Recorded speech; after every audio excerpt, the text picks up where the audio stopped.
മദ്യപാനം നിർത്തിയിട്ടുള്ളൊരു ജീവിതം എന്ന് പറയുന്നത്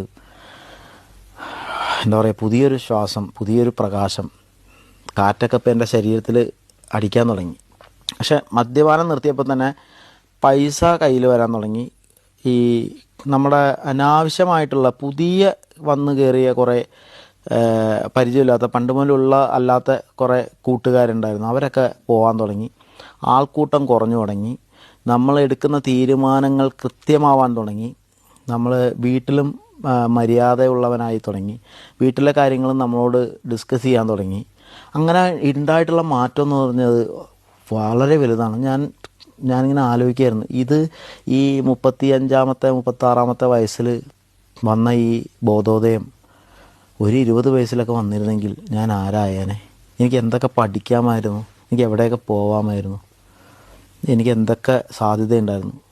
വിശ്വസിച്ചവരെ, മദ്യവും ചൂതും പ്രതിഷ്ഠകളും ഭാഗ്യപരീക്ഷണത്തിനുള്ള അമ്പുകളും പൈശാചിക വൃത്തികളിൽപ്പെട്ട മാലിന്യങ്ങളാണ്. അതിനാൽ നിങ്ങൾ അവയൊക്കെ ഒഴിവാക്കുക. നിങ്ങൾ വിജയിച്ചേക്കാം.